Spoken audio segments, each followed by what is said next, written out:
네, 안녕하세요. 2021학년도 외식경영학과 세미나 시리즈. 오늘은 그 세 번째 날인데요. 오늘 사회를 맡게 된 최형민 인사드리겠습니다. 우선 오늘 참석하신 귀빈분들 먼저 소개시켜 드리도록 하겠습니다. 좌장에 우리 이준혁 교수님 함께 하셨습니다.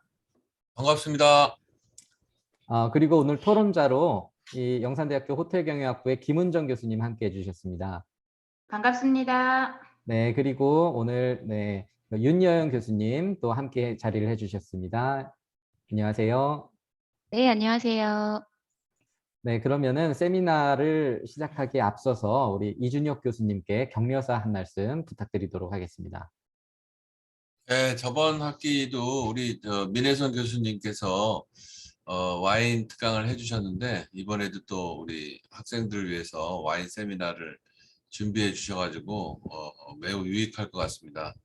다음 주는 지금 영산 페스티벌이 있어서 학생들이 많은 또 참여가 있을 것 같습니다. 그래서 오늘도 유익한 웨비너가 됐으면 좋겠습니다. 고맙습니다.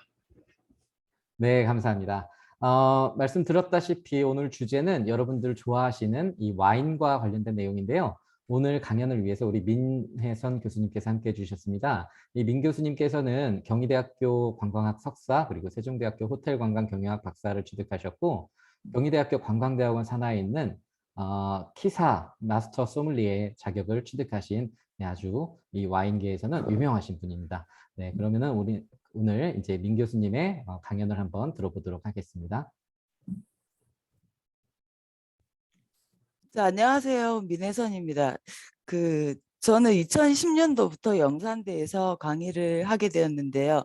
작년에 이어서 올해도 그 와인의 세미나에 대해서 참가하게 돼서 너무 감사하게 생각하고요. 지난번에 주제는 다소 좀 이론적인 곳에 치우쳤다면 이번에는 와인의 붐에 맞춰 가지고 좀 접근성을 용이하게 하기 위해서 좀 쉬운 그 주제를 갖다가 이제 선정을 했습니다. 그럼 시간 관계상 바로 그 세미나 일정으로 시작하겠습니다.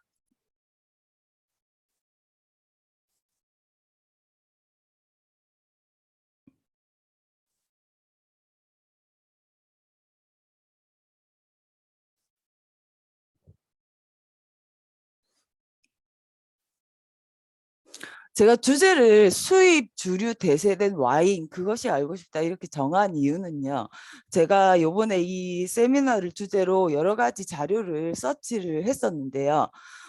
유독 그 2021년도 10월 14일 최근 기사로서 그 수입 맥주를 갖다가 누르고 그 와인이 이제 수입 주류에서 1위를 갖다가 이제 역전을 하는 현상이 일어나서 도대체 왜 이렇게 와인이 붐이 일어났는지에 대해서 알아보고 그런 코로나19로 인한 와인 붐과 함께 더불어 이제 와인을 갖다가 이제 초급자가 와인을 갖다가 이제 초이스할 때 어떤 부분이 이제 중요한지 그런 부분도 이제 같이 해서 강연을 하도록 하겠습니다.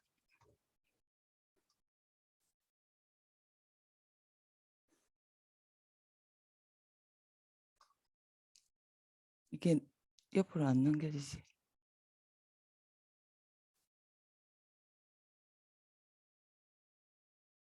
슬라이드.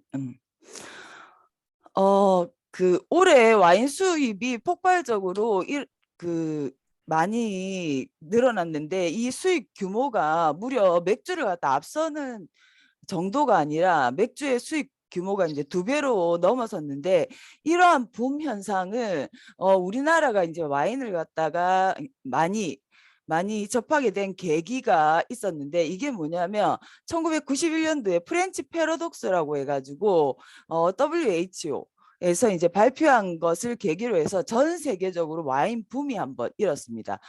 서유럽에서 이제 공유하는 와인에서 이제 벗어나서 전 세계적으로 와인 붐이 일면서 구대륙에서 이제 생산된 와인을 넘어서서 신대륙, 뭐 미국, 그다음 칠레, 아르헨티나, 뭐 그다음에 이제 호주, 뉴질랜드, 남아공까지 이제 전 세계적으로 와인을 갖다가 이제 생산하게 된 이유가 프렌치 패러독스라는 이 큰 계기가 있었는데, 이걸 뭐냐면 특히 이제 레드 와인의 성분이 기존에 있는 다른 그 주류와 다르게 심장병이라든지 동맥경화, 그러니까 술을 마시게 되는데 심장 질환이나 이런 거에 대해서 이제 유익한 현상이 일어나 가지고 이 프렌치 패러독스를 계기로 우리나라도 1990년대 중반으로 처음에는 프랑스 수입 와인 같은 경우는 가격대가 높기 때문에 접근성이 힘들었는데 처음으로 이제 FTA가 체결된 칠레 수입 와인을 갖다가 이제 그 수입을 함으로 인해서 우리나라도 이제 와인에 대해서 이제 많이 대중화가 이루어졌고, 특히나 작년을 필두로 해서 코로나19가 일어남으로 해서 이제 우리가 일명 이제 SPC 그룹이라고 하는 파리 바게트라고 하는 그룹이 있는데, 우리가 이제 와인을 갖다 구매를 하고자 하면 전문적인 와인샵이나 이런 곳에 가서 이제 와인을 구매를 했었는데 작년부터 일어난 게 코로나19 현상으로 인해서 굳이 와인을 갖다가 와인샵을 갖다가 가서 구매하기보다는 자기가 원하는 와인을 갖다가 주문을 하게 되면 가까운 편의점이나 파리바게트 같은 제과점에서 이제 와인을 픽업하는 서비스라는 것을 작년부터 이제 도입을 해서 마케팅 전략으로 하게 되었습니다. 그게 이제 점차적으로 편의점에서 이제 와인을 갖다가 뭐 자체적인 와인도 생산하고 이러면서 와인의 붐이 일어나고 거기에 더불어서 맥주 같은 경우는 이제 수입 규모가 점점점 이제 줄어드는 추세가 일어났습니다. 결과적으로 작년부터 이런 현상으로 인해서 2021년 올해 1월부터 8월 와인 수입액은 지난해 동기보다 무려 이제 96.5%나 급증을 했고요. 그리고 이러한 급증액은 그 맥주 같은 경우는 이제 20% 가까이 줄어들면서 역전 현상이 일어나게 됐습니다. 우리가 맥주가 이렇게 줄어든 거는 코로나19 현상도 있지만은 그 2019년도에 일본에서 한국의 수출 규제라는 이 정치적인 그다음에 경제적인 현상으로 인해서 국내에서 이제 일본 맥주 불매 현상도 이제 플러스적인 현상이 일어났고요. 그런 결과로서 이제 2018년도에서는 실제로 일본 수입 맥주가 7,830달러였는데 2019년도는 반이 줄어든 3,976달러. 그 다음에 2020년도에는 무려 완전 급강을 해가지고 1,000단위가 아닌 576달러로 이제 수입 일본 맥주가 줄어들고요. 그러므로 인해서 이제 맥주의 수입 주류가 이제 와인이 대세가 된 데 발판이 된 계기도 있었습니다.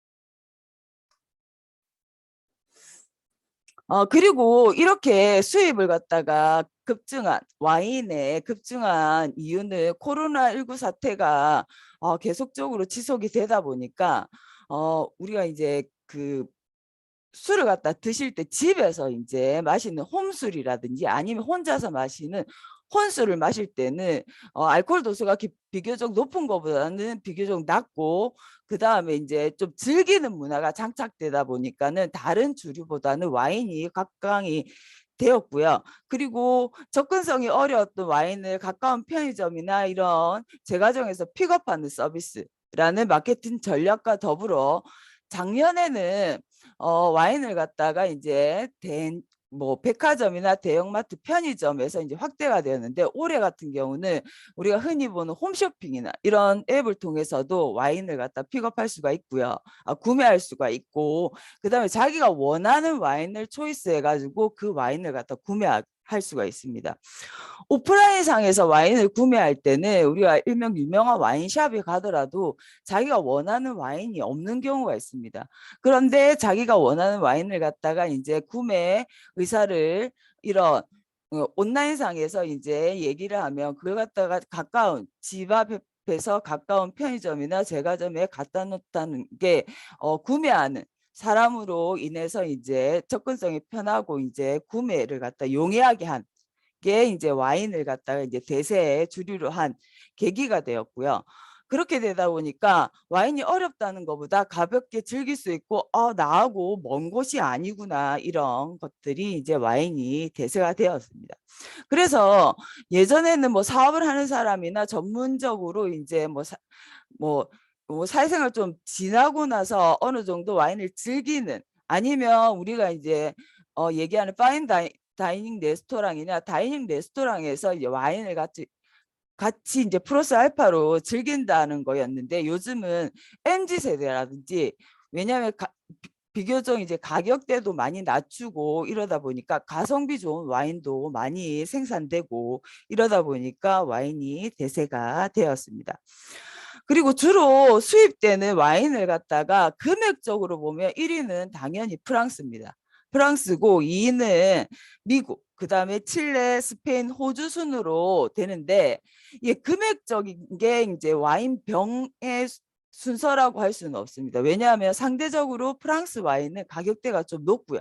우리가 얘기하는 신대륙 와인, 뭐 미국의 캘리포니아 와인, 칠레, 그 다음에 이제 호주, 뭐 이런 와인은 프랑스 와인에 비해서는 이제 가격대가 낮다 보니까는 와인의 수입액이 그 와인의 전체 병수하고는 이제 상관관계는 없고, 근데 수입액으로 따지면 단연코 우리나라에서는 프랑스가 1위입니다. 제가 개인적으로 좀 안타깝게 생각하는 게, 이태리 와인이 프랑스랑 거의 용호 쌍방이고요. 2018년도 데이터 상으로는 전 세계 생산량 1위는 프랑스가 아니고 이제 이태리거든요. 근데 이태리 같은 경우는 우리나라, 특히 이제 아시아 쪽으로는 이런 마케팅 사업이 많이 이렇게 알려지지 않는 상태여서, 제가 좀 개인적으로 저는 안타깝고, 만약에 이제 프랑스 와인이라든지 이런 구세계 와인을 많이 안다고 하면 이태리 와인도 많이 접하면 상당히 가성비 좋은 와인도 많습니다. 그러면 제가 요번에 이제 이렇게 대세인 와인을 갖다가 어렵게 생각하지 말고 쉽게 접근하기 위해서 간단하게 라벨을 갖다가 읽는 법을 갖다가 알려드리도록 하겠습니다. 일단 구세계 와인과 신세계 와인의 두 가지 차이점이 있는데, 구세계 와인은 비교적 독일의 와인 빼고는요, 구세계 와인은 예전부터 와인을 생산한 국가 유럽을 기점으로 프랑스, 이태리, 독일, 스페인, 포르투갈, 헝가리를 우리가 구세계 와인 국가라고 하고요. 신세계는 미국, 칠레, 아르헨티나, 호주, 뉴질랜드, 남아공을 갖다가 우리가 신세계 와인 국가라고 합니다.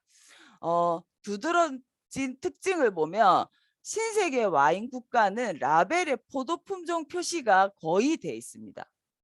75%에서 85% 이상 그 품종을 사용을 하며, 근데 구세계 와인은 라벨에 포도 품종 표시보다는 전체 국가 등급이나 아니면은 특히 프랑스 보르도나 부르고뉴는 그 전체 국가 등급, 그 다음에 그 자체 지역 등급 표시가 더 우선시돼 있고, 포도 품종보다는 거기에 이제 포커스가 라벨에 맞춰져 있고요.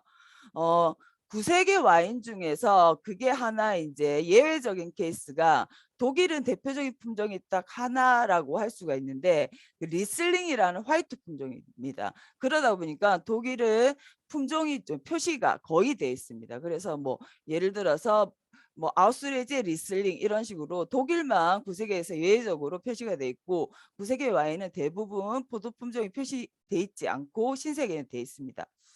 지금 보이는 라벨은 대표적으로 5대 샤또 중에 하나인 보르도의 이제 샤또 마고라는 와인입니다.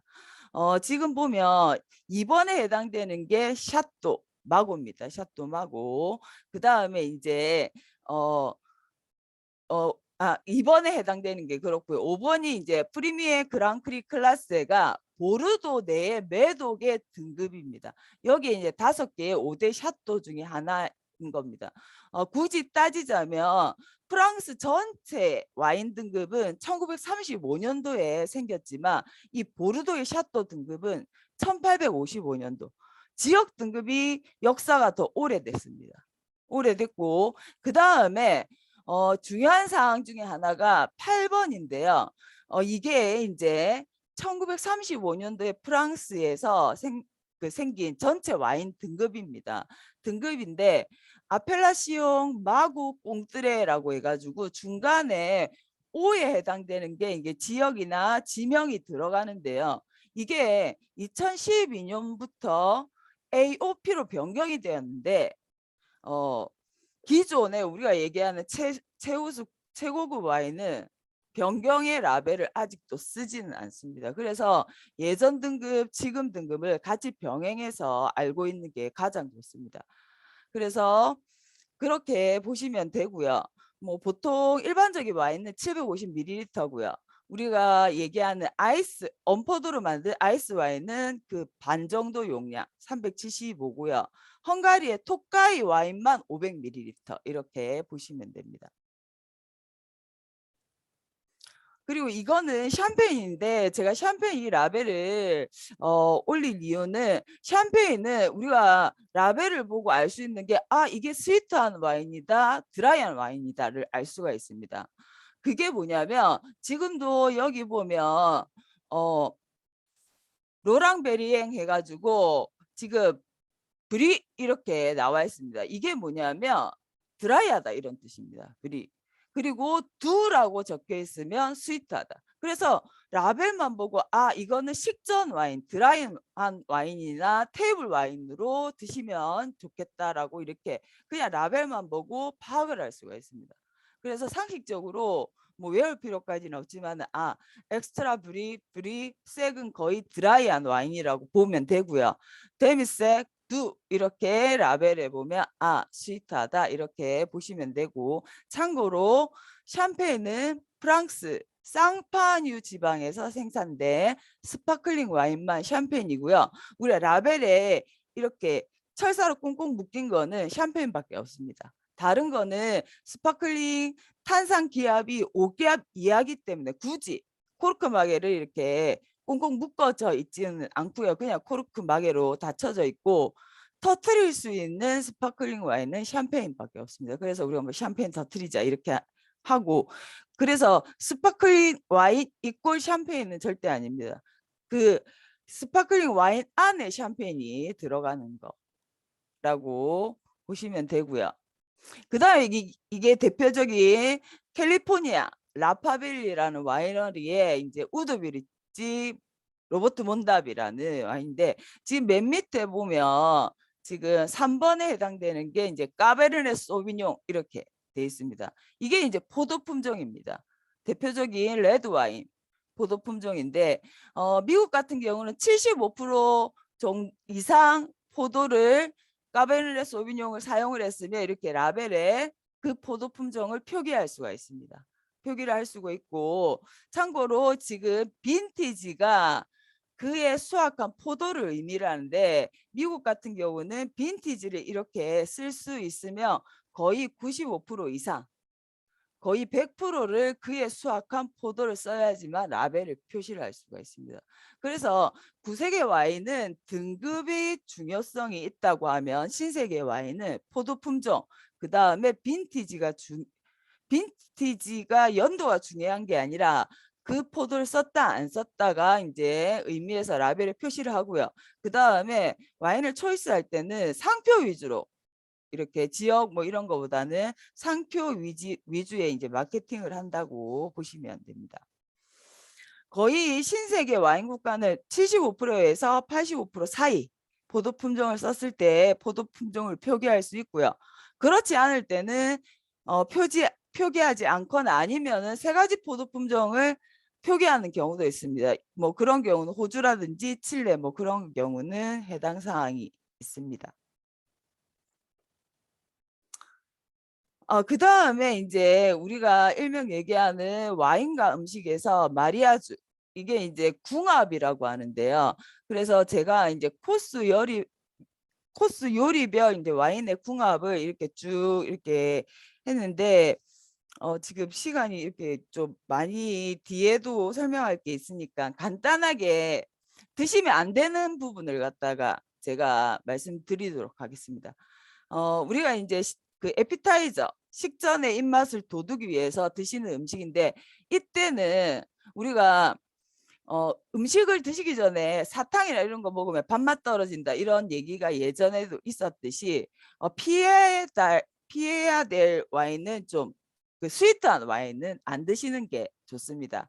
그래서 식전 와인, 일명 아페리티프라고 하는데, 이때는 좀 드라이한 와인으로 대표적으로 주정 강화 와인인 스페인의 쉐리 와인 뭐 이런 것들이나, 아니면 식전에 축하할 일이 있을 때는 샴페인을 초이스할 때도 드라이한 샴페인, 아까 라벨에 듀리나 엑스트라 듀리 이렇게 적힌 샴페인을 해서 드시면 되고요. 그 다음에 이제 코스에서 에피타이저, 그 다음에 생선이 나오게 되는데, 우리가 생선은 화이트, 육류는 뭐 레드, 이런 편견은 좀 버리는 게 좋습니다. 왜냐하면 생선 중에서도 레드랑 어울리는 생선이 있거든요. 일명 우리가 좀 비린내가 많이 나는, 그다음에 지방이 많은, 대표적으로 이제 등푸른 생선이 해당이 됩니다. 그리고 또 소스를 갖다가 강하게 썼을 때, 생선 요리에서 이럴 때는 화이트 와인보다는 가벼운 레드랑 어울립니다. 그래서 생선이 무조건 화이트라는 편견을 버리고, 생선류도 매칭을 할 때 화이트랑 이제 레드, 가벼운 레드랑 어울리는. 그래서 저는 그 재료의 색깔하고 좀 이렇게 맞추는 게 좋다고 이렇게 강의할 때는 학생들한테는 얘기를 합니다. 그래서 흰살 생선은 좀 화이트, 그 다음에 붉은살 생선은 레드, 이런 식으로 초이스하고, 예를 들어 흰살 생선인데 소스가 완전히 좀 레드 형식으로, 우리나라로 치면 뭐 고추장 베이스로, 이러면 조금 가벼운 레드랑 어울리는 경우도 있습니다. 그 다음에 샐러드는 제가 왜 넣었냐면, 샐러드 웬만하면 와인하고 매칭을 안 하는 게 좋습니다. 왜냐하면 보통 샐러드에 드레싱이 베이스가 식초가 되는 경우가 있거든요. 그럴 때는 와인하고 매칭을 했을 때는 대부분 와인을 갖다가 맛을, 그 향을 없애는 경우가 있습니다. 그래서 대부분 안 하는 게 좋고요. 굳이 한다고 하면 식초 베이스로 하는 그 드레싱을 갖다 피하는 게 좋습니다. 피하는 게 좋고, 웬만하면 샐러드에서는 이제 코스 요리상 안 하는 게 좋고요. 그다음 육류 같은 경우는 기본적으로 레드지만, 육류 중에 우리가 흰살 육류, 대표적으로 돼지고기 삶았을 때도 이제 하얗죠. 그다음 닭고기 같은 경우는 이제 레드를 만약 굳이 하면 가벼운 레드, 아니면은 묵직한 화이트랑 어울리고요. 그 다음에 육류 중에 완전히 붉은살, 우리가 이제 양고기, 그 다음에 쇠고기, 그 다음에 가금류 중에서 오리가 여기에 해당이 됩니다. 이런 거는 화이트랑 드셨을 때는 음식도 마이너스가 되고, 그 다음에 와인도 마이너스가 됩니다. 그 다음에 이제 육류 중에서 특히 우리나라 음식으로 치면 수육 같은 거랑은 화이트 중에 샤르도네라는 정말 훌륭한 품종이 있습니다. 드라이한 화이트 와인을 생산하는 그런 것들하고 매칭했을 때는 상당히 괜찮습니다. 근데 돼지고기를 우리나라식으로 예를 들어서 뭐 제육볶음이라든지 이랬을 때는 화이트보다는 레드로 가야 되겠죠. 닭고기도 그냥 우리가 얘기한 삼계탕류라든지 이렇게 하는 거는 화이트랑 어울리지만, 예를 들어서 이제 닭볶음탕 이렇게 맵게 하거나 이럴 때는 레드랑 어울립니다. 왜 이렇게 그 초이스를 하냐면, 와인을 갖다가 이렇게 하면 특히 육류의 비린맛 아니면 그런 냄새를 갖다가 와인을 매칭을 잘못했을 때는 그걸 갖다가 증폭시키는 역할을 합니다. 그래서 비싼 음식, 비싼 와인을 갖다 둘 다 망치는 경우가 있으니까 이렇게 하는 게 좋고, 근데 결론적으로는 우리의 입맛은 다 절대적이지 않고 상대적이니까 많이 이렇게 트라이 해가지고 자기하고 맞는 와인이 결과적으로 가장 좋습니다. 정답은 있는 건 아니지만 제가 얘기하는 거는 이론적으로, 그 다음에 이제 경험상 그다음에 우리가 전반적으로 봤을 때는 이렇게 했을 때는 실패 확률이 적다 이렇게 말씀드리는 거고요. 그다음에 이제 디저트는 기본적으로 이제 스위트한 레드랑 스위트한 와인과 매칭을 하는데요. 이때는 샴페인도 디저트에서는 이제 아까 라벨에 두 이렇게 적힌 샴페인하고 매칭하는 게 좋고요. 대표적으로 이제 우리가 스위트한 와인은 포르투갈의 주정 강화 와인인 포트 와인, 그 다음에 스페인의 주정 강화 와인 쉐리 중에 크림 쉐리, 그 다음에 엄포도로 만든 독일의 아이스 와인, 그 다음에 이제 세미뇽 품종으로 만든 프랑스 보르도의 소테르네, 기부 와인이라고 고귀한 부페로 만든 포도가 썩었는데 고귀하게 썩었다는 게 있거든요. 그래서 그 와인이라든지 아니면은 이제 진판텔이라는 품종인데 화이트 진판텔은 화이트 진판텔도 있고 레드 진판텔도 있어요. 이런 것들하고 매칭하면 훌륭한 와인이 됩니다. 근데 우리가 그 보통 코스 요리에서 디저트 와인의 그 와인 리스트를 보면 보통 포트 와인 크림 쉐리가 이제 대표적으로 좀 많습니다. 주정 강화 와인. 그다음에 뭐 포트 와인도 있고 그다음에 포르투갈에 또 대표적으로 하나 더 주정 강화 와인인 마데리아도 요즘에는 상당히 인기가 많습니다. 이때 중요한 거는 디저트 요리가 와인보다 더 달면 와인을 망치게 되는 현상이 있습니다. 그래서 와인보다 요리가 더 단 거는 이제 그 와인의 고유의 특징을 잃게 되기 때문에 그런 거는 참고로 하시면 될 것 같습니다. 그 다음에 와인 구매 시 유의사항, 특히 이제 와인을 잘 모를 때 요거는 피하면 최소 좀 실패 확률이 적다는 의미에서 제가 말씀드리는데 첫 번째 와인 라벨에 프랑스의 대표적인 와인 생산 지역 보면 보르도하고 부르고뉴 지역이 양대 산맥인데 보르도만 적혀 있으면 와 이거 사야지 이렇게 하면 실패 확률이 높습니다. 왜냐하면 특히나 보르도는 상당히 좀 와이너리 중에 넓은 지역인데 이거 같은 경우는 레이블의 지역 단위가 작을수록 좀 질 좋은 와인이 되는 경우가 많습니다.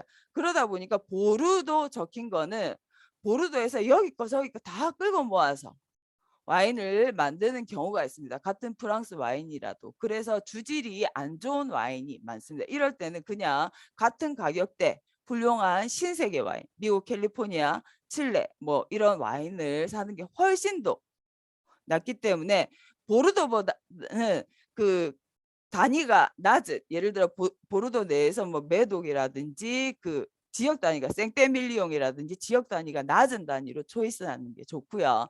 그다음에 두 번째는 율러지가 낮은 와인은 사지 마세요. 특히나 요즘에 마트에서 이렇게 많이 구입을 하게 되면 우리가 라벨과 와인 사이에 율러지는 뭐냐면 그 와인병에 와인을 갖다 이제 들어가 있는 와인을 얘기하는데 이게 낮으면 일단 문제가 있다는 거예요. 보관을 잘못해서 와인이 상해서 코르크막의 사이로 와인이 나갔거나 보이는지 모르겠는데 율러지가 뭐냐면 라벨이 만약에 여기 있으면요. 여기에 와인이 올라와 있으면 이 부분에 와인이 내려가 있는 같은 와인 병상에서 그러면 이게 알코올이 날아갔다는 증거거든요. 보관상으로. 그래서 마트 이런 데 가면 와인병이 여러 개 있으면 딱 세워놓고 봤을 때 율러지가 동일하면 괜찮은 거고 기왕이면 꼭 사야 되면 그중에서 율러지가 높은 걸 사는 게 낫습니다. 우리가 제품 중에서도 불량품이 있듯이 와인도 코르키 영상으로 와인이 상하는 경우도 있고 그렇기 때문에 기왕이면 율러지가 낮은 상태 와인은 일단은 그 상태가 좋지 않고요. 그 다음에 화이트 와인은 색을 갈색빛이 나면 구매하지 마세요. 그거는 뭐다 상한 거예요. 레드 와인은 예를 들어서 그 숙성이 쭉 오래되면 색깔이 밝아져요. 화이트 와인은 그 숙성이 쭉 오래될수록 색깔이 어떻게 진해집니다. 보통 연초록빛 색깔이나 우리가 황금색인데 이게 갈색빛이 나면 보관 상태가 잘못되었다 이렇게 보시면 됩니다. 그래서 구매하지 않는 게 좋고요. 그 다음에 무조건 올드 빈티지가 좋다는 거는 편견을 버려야 됩니다. 올드 빈티지는 우리가 얘기하는 올드 빈티지라 함은 5년 이상 숙성시킨 와인을 의미하는데요. 이거는 5%밖에 되지 않습니다. 전 세계에서 생산되는 양의 5년 이상 숙성시킨 와인. 15년 이상 숙성시킨 와인을 우리가 그레이트 와인이라고 하는데 이거는 실패 확률이 높습니다. 리스크가 높기 때문에 뭐 구매에 전문적인 나는 와인을 많이 접하고 안다 이럴 때는 올드 빈티지. 왜냐하면 올드 빈티지 비쌉니다. 올드 빈티지 와인은. 그러니까 웬만하면 구매 안 하는 게 좋고요. 그 다음에 사우스 오스트레일리아 와인은 사지 마세요. 이거는 남부 호주는 정말 넓어요. 엄청나게 넓어요. 남부 호주에 생산된 와인이 레이블에 적혀져 있으면 주질이 많이 떨어진다는 겁니다. 남부 호주 내에서도 보면 바로사벨리라든지 이런 이게 좁은 그러니까 호주의 대표 품종이 시라즈라는 레드 품종인데 이 남부 호주만을 갖다 이렇게 지칭을 해서 여기저기 거 품종을 갖다 섞어 가지고 와인을 갖다 이제 만든 경우가 많기 때문에 주질이 떨어지니까 요렇게만 라벨이 돼 있으면 좀 피하는 게 좋고요. 그 다음에 칠레 와인 구매 시 뭐 리세르바 에스파샬이라든지 그랑 리세르바 이렇게 적힌 거는 믿지 마세요.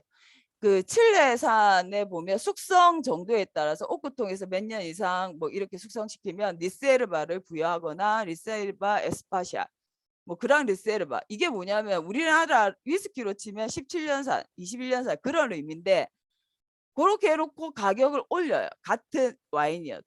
근데 국가 차원에서 특별한 규제가 없어요. 이거 안 지킨다는 겁니다. 그래서 예를 들어서 뭐 오크통에 2년 이상 뭐 필수인데 구세계는 무조건 지키죠. 여기 같은 경우는 예를 들어서 한 달 정도 해놓고 그랑 리세르바 이렇게 라벨을 붙인다는 거죠. 굳이 같은 가격대로 그렇게 할 필요가 없어요. 할 필요가 없기 때문에 신빙성이 전혀 없다고 볼 수 있고요. 그 다음에 생선회랑 화이트 품종 샤르도네는 절대 드시면 안 됩니다. 물론 내 입맛은 맞아요 하면 상관없는데 이건 뭐냐 비린내를 확 들어오게 만들어요. 확 들어오게 만들기 때문에 왜냐하면 그 샤르도네 품종을 우리가 이제 프랑스 얘 같은 경우는 샴페인을 만드는 품종이자 프랑스 부르고뉴의 대표 품종입니다. 정말 훌륭한 화이트 품종인데 화이트 품종은 스위트하지만 좀 고가의 품종으로 인정인데 이 품종은 드라이한 화이트 와인을 만드는 품종인데 이거 같은 경우는 일반적으로 스테인리스 통이 아닌 오크통에서 숙성시키는 경우가 있습니다. 근데 라벨에 보면 이 정보는 거의 없어요. 와이너리마다 다르기 때문에. 알고 있으면 상관이 없지만 오크통에서 숙성시킨 샤르도네 품종을 생선회랑 마리아주를 하게 되면 비린내가 엄청나게 많이 나요. 스테인리스는 상관없고요. 그러면 신세계 품종인 신세계 생산되는 샤르도네는 오크통에 숙성을 시키지 않습니다. 거의 다. 그러면 상관이 없지만 특히 이제 프랑스산 샤르도네는 생선회랑 드시면 돈이 아깝게 되는 현상이 일어나고요. 뭐 이럴 때는 생선회랑 어울리는 거는 이제 화이트 품종 중에 정말 뉴질랜드의 훌륭한 품종 소비뇽 블랑이라는 품종이 있거든요. 그거랑 이렇게 하면 정말 성공하는 케이스가 됩니다. 생선회랑. 그 다음에 와인을 금액대로 추천받지 마세요. 나는 2만 원짜리 사야지 추천해 주세요. 이렇게 하기보다는 만약에 와인 초보자는 자기가 마셨던 와인을 요즘에는 다 카메라 한 대씩 가지고 있다 보니까 사진을 찍어 놓고 전문적인 그 소믈리에나 아니면은 그 와인샵에서 이제 판매하는 판매자들한테 제가 이런 와인을 좋아하는데 자기가 말하는 와인이 샵에 다 있을 수는 없어요. 그러면 이런 거 비슷한 걸 추천해 주세요. 그러면 그게 품종이 될 수도 있고 맛이 될 수도 있고 뭐 지역이 될 수도 있고 하니까 그럴 때는 와인을 만약에 점점점 알아가는 방법 중에 하나가 자기가 딱 마셨을 때 너무 마음에 든다 했을 때 외울 수는 없으니까 그거 사진을 갖다 캡처를 하나 해놓으면 그걸 갖다 찾을 수가 있고요. 그 다음에 비비노 평점, 이거는 와인을 갖다 평점하는 건데 이걸 갖다가 기준을 세워주는 훌륭한 앱이지만 맹신은 안 하는 게 좋습니다. 맹신은. 왜냐하면 맹신하면 뭐냐면 선입견이 생겨가지고 고를 때 그냥 보지도 않고 쟤는 아니야. 왜냐하면 비비노에서 아니라고 했어. 이렇게 돼버리는 경우가 있으니까 와인을 갖다가 초보자 같은 경우는 그냥 참고만 하는 게 좋습니다. 평점에는 정답이 없습니다. 자기하고 맞는 와인을 찾는 게 중요하니까요. 그러면 마지막으로 제가 그 와인 입문자를 위한 추천 와인인데요. 제가 대상이 저희 그 학생들이다 보니까 제가 와인을 갖다 한 3개 정도 추천을 했는데 레드는 제가 항상 강의를 할 때마다 느끼는 건데 마시면 인상을 씁니다. 학생들이 인상을 써서 제가 좀 맛있고 괜찮은 화이트 품종으로 해서 3가지를 추천하는데 일단은 와인을 갖다가 초이스할 때는 일단 의미 있고 스토리 있는 와인. 왜냐하면 얘기가 있고 이러면 와인이 재밌고 또 접근성이 좋습니다. 이런 와인 같은 경우는 똑같은 와인을 마셔도 마시는 자리가 다 채렸고요. 그 다음에 뭐 좋은 의미나 재밌는 스토리가 있으면 추천하기 좋은 와인이 되니까 이런 와인이나 아니면은 가격대가 합리적이어야 되겠죠. 일단은 가성비가 좋은 와인이 좋은 추천 와인이고요. 그 다음에 정말 좋은 와인인데 못 사요. 그거는 필요가 없게 되는 거니까 구입이 용이한 와인으로 추천하는 게 좋고요. 기왕이면. 그 다음에 가장 중요한 겁니다. 맛이 좋아야 됩니다. 와인은. 맛이 좋은 와인. 물론 이거는 호불호가 있습니다. 호불호가. 예를 들어서 우리가 음식 같은 경우도 나는 백김치만 먹어. 아니야 나는 신김치만 먹어. 이렇게 김치도 이렇게 사람마다 입맛이 다 다르듯이 호불호가 있지만 대부분 맛이 좋다 느끼는 와인 같은 경우는 우리가 이제 평점을 보면 느낄 수 있듯이 다 그냥 입맛 괜찮아 이렇게 하기 때문에 이런 것들을 추천하는데 그런 것들을 갖다 기준으로 저는 제가 이제 요번에 조사를 하면서 정말 종류가 많은 와인을 한꺼번에 볼 수 있는 게 와인샵도 아니고요. 전문적인 와인샵도 아니고 요즘에 너무 잘 되는 게 뭐냐면 대형마트입니다. 이마트, 롯데마트, 홈플러스. 정말 와인 공부하기 정말 좋습니다. 거기 같은 게 에어컨도 많이 여름에는 나오고 겨울에는 난방 잘 돼 있고 와인을 진짜 전문적으로 계속 공부하고 싶은 경우는 그리고 얼마 전에도 행사 했었거든요. 그래서 제가 추천하는 와인은 이마트, 롯데마트, 홈플러스. 물론 매장별로 다 다르겠죠. 예를 들어서 뭐 이게 그 번화가에 있는 마트 같은 경우는 더 이렇게 많이 있겠지만 대부분 있는 와인입니다. 한번 첫 번째는 카스텔로 반피로살리가 브라케토 다키. 지금 브라케토 다키는요. 그 브라케토라는 품종이고요. 브라케토 다키 같은 경우는 브라케토로 만든 DOCG는 이탈리아의 최우수 등급을 갖다 얘기하는 겁니다. 이 밑에 우수 등급이 DOC거든요. 그래서 와인 등급을 얘기하는 겁니다. 이탈리아 피에몬테라는 북서부 지역이 있습니다. 여기서 생산되는 와인으로 얘 같은 경우는 밤피로사라고 이렇게 뭐 애칭으로 이렇게 부르는 경우가 있습니다. 밤피로살리가 이렇게 부르고 이 브라케토 품종으로 스위트한 와인을 만들면 우리가 브라케토 다키 이렇게 얘기하는데 약간의 스파클링이 있습니다. 약간의 스파클링이 있는 와인입니다. 다음 주 금요일 날 그 와인 페스티벌에도 이 와인 말고 다른 브라케토 다키를 갖다 제가 이제 그 주문을 했는데 이거 같은 경우는 접근성이 용이해요. 왜냐하면 향도 장미향으로 은은하게 좋고 맛도 스위트하고 알코올 도수도 높지도 않고 7에서 8도 정도 되니까 그래서 접근성이 상당히 이제 초보자들한테 좋고 맛도 좋고 향도 좋고. 그래서 그런데 이거 같은 경우는 보면 뭐 포도 품종 브라케토고요. 그다음에 스토리를 보면 2017년도 대한민국 주류 대상에서 스파클링 부분, 와인 부분 대상을 수상했습니다. 그리고 이 와인은 뭘로 또 유명하냐면 그 시저가 클레오파트라에게 사랑을 고백하면서 선물한 품종이 브라케토입니다. 브라케토. 장미향이 은은하게 나면서 그래서 고백의 와인이나 연인들을 갖다 상징하는 와인.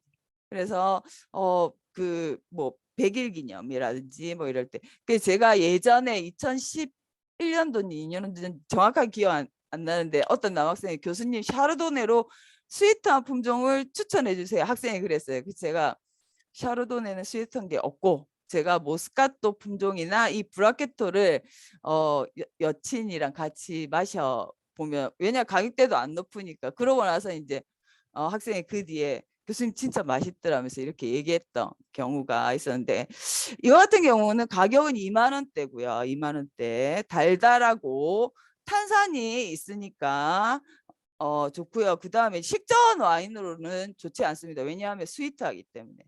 그래서 연인과 데이트 자리나 뭐 간단한 모임 여기 쭉 가는 것보다 이럴 때 이제 좋은 와인으로 추천합니다. 와인을 드실 때는 항상 스월링 드실 때는 와인을 스월링을 항상 이렇게 해줘야 됩니다. 그래서 코를 넣어서 드셔서 향과 같이 드셔야 됩니다. 냄새 절대 안 됩니다. 향이라고 해야 되는데 그래서 이거 같은 경우도 그냥보다는 스월링을 막 했을 때 와인의 향이 엄청나게 상승됩니다. 그 장미향이. 그래서 이렇게 와인 같은 게 이렇게 저었을 때 향이 상승해 이렇게 코를 막아서 제가 시간을 그 다음에 두 번째 그 뉴질랜드의 대표적인 품종은 소비뇽 블랑인데 이건 프랑스 보르도의 대표 품종인데 이 보르도가 정말 보수적입니다. 보수적인 사람들인데 이 사람들이 어디로 유학을 가냐면요. 뉴질랜드로 소비뇽 블랑을 배우러 갑니다. 그래서 소비뇽 블랑은 무조건 뉴질랜드 걸 와인을 사야 돼요. 진짜 가성비 좋습니다. 엄청나게 가성비 좋아요. 소비뇽 그러니까 이 뉴질랜드 같은 경우는 소비뇽 블랑이 이제 그 환경적인 것부터 해가지고 정말 그 대표적으로 그런데 이 가성비가 훌륭한 와인으로 대표적인 게 이 지금 롱 클라우드 소비뇽 블랑입니다. 롱 클라우드 지금 여기 좀 잘못됐는데 롱 클라우드 리저브 말보르 소비뇽 블랑입니다. 말보르는 뉴질랜드의 생산 지역입니다. 말보르 롱 클라우드 리저브 말보르 소비뇽 블랑입니다. 소비뇽 블랑. 제가 앞서 신세계 와인은 보다 라벨에 포도 품종이 써 있다고 했죠. 소비뇽 블랑 이렇게 써 있는 겁니다. 포도 품종이. 이거 같은 경우는 롱 클라우드는 뭐냐면 뉴질랜드에 원래 원주민이 살았습니다. 원주민이 살았는데 여기 같은 경우는 뉴질랜드를 원주민들이 뭐라고 불렀냐면 더 랜드 오브 롱 화이트 클라우드 이렇게 길고 흰 구름의 땅 이렇게 불렀다고 합니다. 그걸 여기 사장님께서 그래서 거기에서 롱 클라우드를 같은 게 뉴질랜드라는 의미죠. 라벨에 보면 멋진 지금 석양이 이렇게 있고요. 이거 같은 경우는 뭐 도수는 꽤 높습니다. 13도. 빈티지는 2020년. 참고로 뉴질랜드는 75% 이상 그 품종을 써야지 라벨에 포도 품종 표시를 할 수가 있습니다. 라벨에. 여기 스토리 같은 경우는 그 앞서 얘기했듯이 롱클라우드라는 여기 그 와인 이름 자체가 이제 원주민이 불리던 이름을 갖다 땄고요. 그 다음에 이제 가격대는 2만 원. 되고 맛이 좋고 좀 풀향 뭐 이런 것들이 나는 게 특징입니다. 뉴질랜드 이거 같은 게 드라이한 와인이어서 식후주보다는 식전주나 테이블 와인으로 드시면 상당히 좋은 와인입니다. 뉴질랜드산 소비뇽 블랑은 다 제가 웬만하면 추천을 해드립니다. 그 다음에 이제 루이 라뚜르 부르고뉴 샤르도네입니다. 이거 같은 경우는 프랑스의 부르고뉴를 영어권에서는 이제 버건디 지역이라고 이렇게 얘기하죠. 샤르도네는 드라이한 화이트 와인을 만드는 부르고뉴 품종이자 샴페인을 만드는 품종인데요. 우리가 샴페인을 그냥 블랑드 블랑 이러면 샤르도네 품종으로 만든 샴페인이라고 생각하시면 됩니다. 근데 블랑드 누아 샴페인은 레드 품종으로 만든 화이트 샴페인이란 뜻이에요. 이거 같은 경우는 루이 라뚜르 부르고뉴 샤르도네 같은 경우는 샤르도네 100%로 만든 샴페인으로 빈티지 2018년도입니다. 여기를 보면 여기 와이너리 같은 경우는 130여 종의 와인을 하는 네고시앙인데요. 네고시앙은 부르고뉴는 소장농이 많습니다. 대장농보다 소장농이 많다 보니까 소장농의 포도를 갖다가 사서 우리나라로 치면 농협, 수협 이런 곳입니다. 그래서 130여 종의 와인을 생산하는 곳이 여기 루이 라뚜르라는 곳입니다. 루이 라뚜르. 우리가 부르고뉴의 대표적인 와인이 노마네 꽁띠인데 거기는 한 가지 와인만 생산되는 네고시앙이 아닌 도멘드라고 하는 겁니다. 도멘드. 와인의 포도를 생산하고 와인을 양조하는. 여기는 네고시앙입니다. 자기가 포도밭에서 포도를 갖다가 생산하지 않고 작황된 포도를 사서 와인만 양조하는 곳이에요.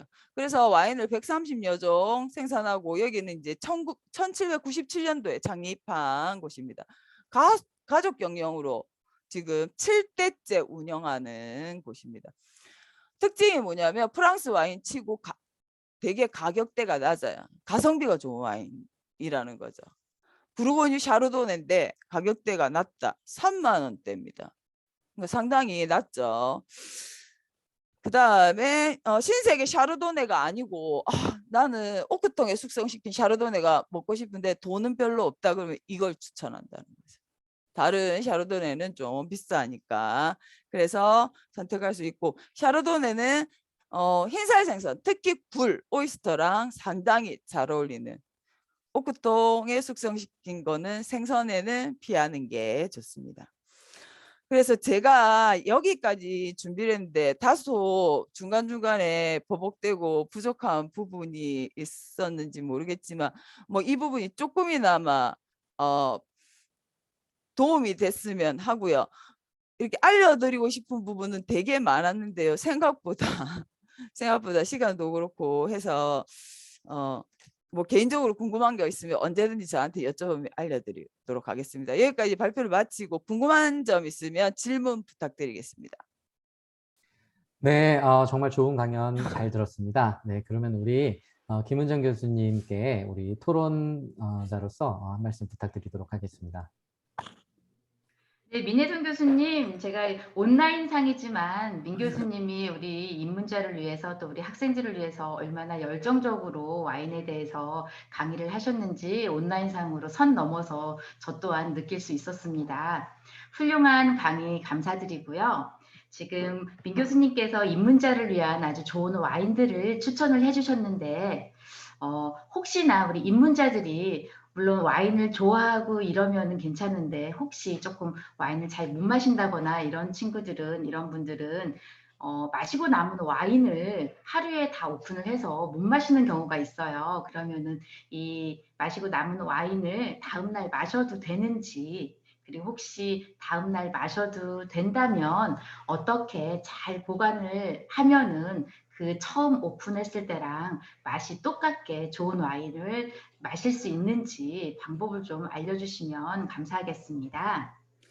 예. 그리고 예. 네, 질문을 드리는 김에 하나만 더 질문을 드릴게요.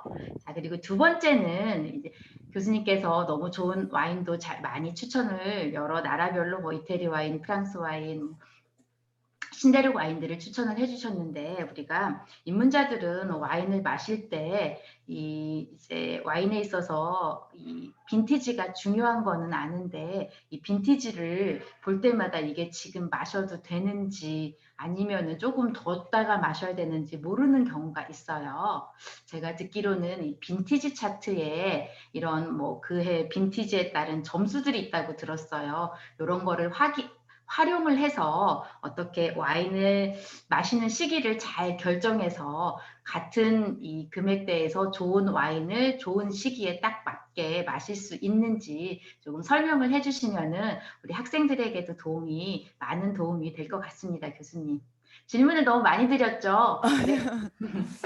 다시 한번 교수님의 이 훌륭한 강의에 다시 한번 감사드립니다, 교수님. 네, 감사합니다. 그러면 첫 번째 마시고 남은 와인은 어떻게 해야 되는지 제가 말씀드리도록 하겠습니다. 제가 지금 이 수업이 마치고 제가 그 와인 수업이어가지고 제가 기물들을 준비를 하고 있었는데 다행입니다. 와인은 발효줍니다. 그러니까 뭐 맥주라든지 우리나라로 치면 막걸리거든요. 우리가 막걸리를 마시고 남으면 일단 며칠은 놔둘 수는 있지만 단 뭐냐면 이제 상할 확률이 우리가 위스키라든지 진, 럼, 뭐 데킬라에 비해서 확률이 높습니다. 그리고 일반적으로 이제 바나 이런 데 가면 와인은 키핑을 안 해줍니다. 맞죠? 근데 이제 와인을 굳이 드시고 나면 제가 디캔팅이라는 그 실습을 하면 학생들한테 하나의 와인을 2번을 쓰게 하는데요. 코르크를 이렇게 넣어지고 나면 상대적으로 들어간 코르크는 부러져 있고 나와 있는 코르크는 쭈그러져 있습니다. 그러면 쓰고 나서 뒤집어서 막으면 마개로 사용을 할 수 있습니다. 그리고 와인은 일반적으로 코르크로 된 와인은 뉘어서 보관을 합니다. 뉘어서 보관하는데 그러고 나서 코르크를 뒤집어서 막고 나서는 세워서 보관하는 게 좋습니다. 자칫 잘못해서 셀 수도 있고. 그러면 와인 셀러보다는 일반 냉장고에 보관을 하게 되는데요. 최소 일주일은 경과 안 하는 게 좋고요. 앞서 얘기했던 스파클링 와인은 그냥 웬만하면 드시는 게 좋고, 만약에 스파클링 와인을 굳이 보관하면 탄산이 나가고 나서 뭐 소스를 만들거나 생선 비린내 제거하거나 육류의 뭐 잡내 제거용으로 쓰면 되고요. 나머지는 세워서 보관을 하는데요. 아까 코르크 마개를 뒤집어서 마개로 쓰거나 아니면 이거는 스토퍼거든요. 이런 제품들이 있습니다.